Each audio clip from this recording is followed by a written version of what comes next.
আমার স্বরচিত একটি কবিতা আপনাদের পাঠ করে শোনাচ্ছি। কবিতাটির নাম যোগ্য প্রার্থীদের বুকে পাথর, বইছে চোখে ঝর্ণা।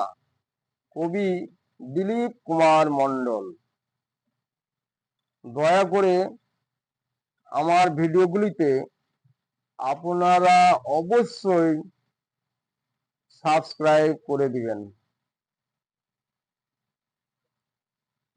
যোগ্য প্রার্থী তাদের আছে শিক্ষা, তবু আজ চাকরির জন্য ভিক্ষা। বুকে পাথর, বইছে চোখে ঝর্ণা, পথে পথে দিতেছে বসে ধর্ণা। অসহায় তারা নত শির, হাসি দিয়ে কান্না ঢাকে হয়ে অস্থির। পিপাসিত ওরে মন, কোথায় অন্ধকারে ছুটলি প্রাণপণ টাকার সন্ধানে।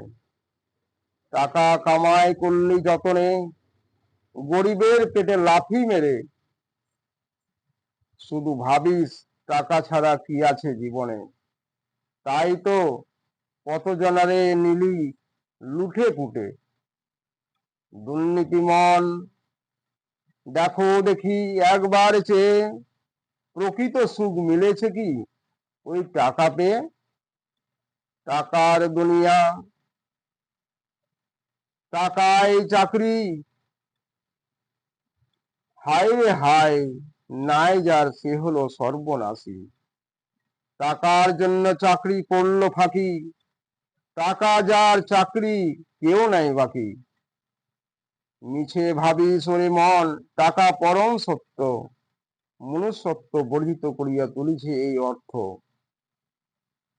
জীব শ্রেষ্ঠ ওরে মানুষ তোরা অন্ধ, দুঃখ তবে ব্যথিত চিত্তে গণ্ডির মধ্যে বন্ধ।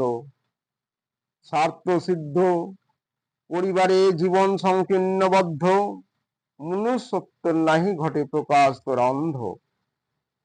দুর্নীতিবাজ মানুষ তোমরা করে যাও ভুল, সারা বঙ্গ করে যাও কুলসিত দুকুল।